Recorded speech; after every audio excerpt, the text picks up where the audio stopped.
Aerobic exercise reduce BP in resistant hypertension.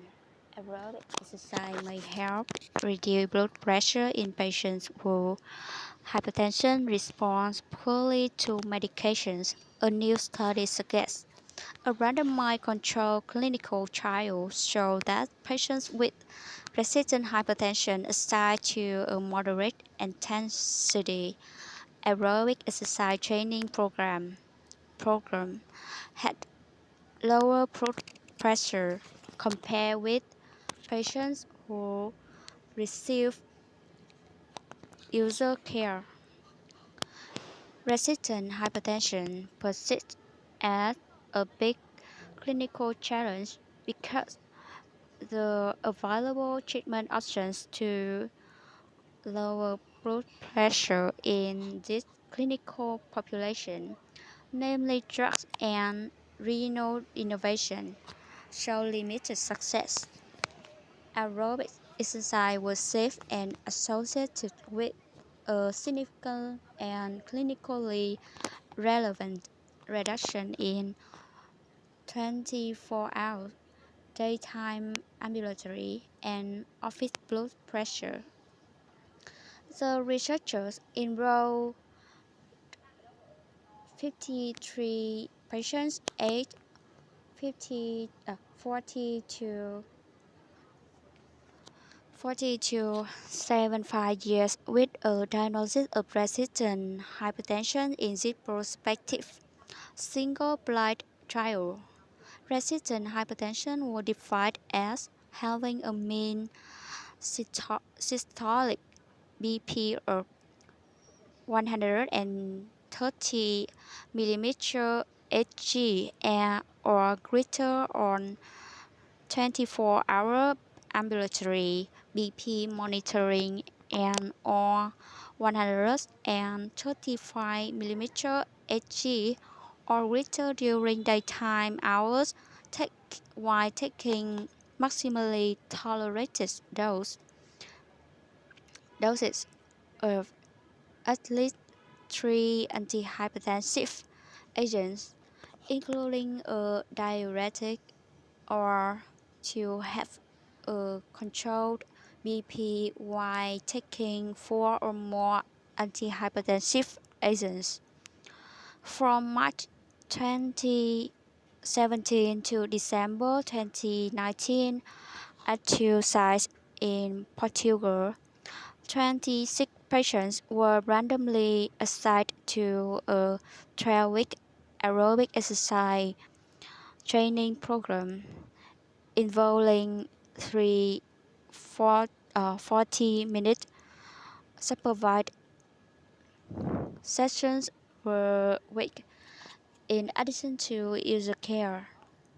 Another 27 patients in the control group were allocated to receive user care only. 24-hour ambulatory systolic blood pressure was reduced by 7.1 mm Hg in patients in the exercise group compared with the control group.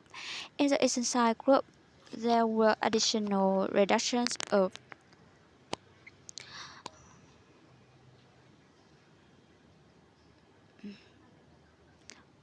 5.1 Hg of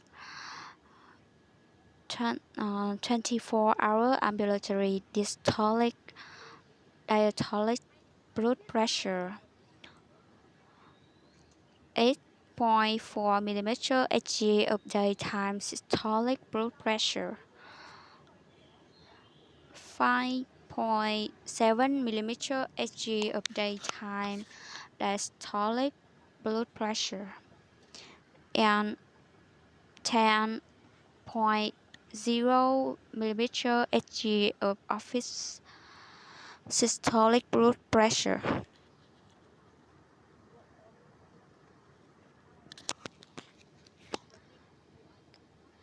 Additionally, a significant improvement in cardiorespiratory fitness were observed in the exercise group compared with the control group. Although prior research has suggested that exercise may lower blood pressure, this study is particularly useful because it outlines very specifically what types of exercise you can recommend.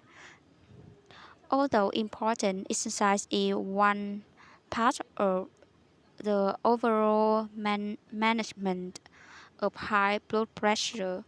If people are being prescribed medication, they should continue taking it and work on lifestyle change like reducing salt intake and drinking in moderation. Added Lackland, who were not involved in the research, also commenting on the findings. One pen from Pantanasin Nazin point out that there are many potential benefits from exercise training. It might improve endolytic or endothelial function, decrease vascular stiffness, and nervous system reactivity to stress, and improve quality of life for patients, she said.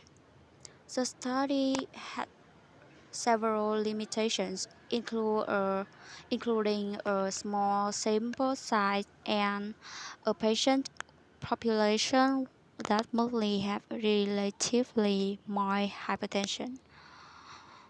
Adding, um, adding, we don't know whether these findings will apply to patients with more severe hypertension. It would also have been helpful if investigators monitored patient adherence to prescribed medications through urine, urine or blood samples rather than a questionnaire, and to measure nighttime blood pressure, which is a more important predictor of cardiovascular outcomes, said von Panternazen, who were not associated with the research. Moving forward, it would be important to investigate why some patients are non-responders to the exercise intervention and why some are super responders, study author Ribeiro said.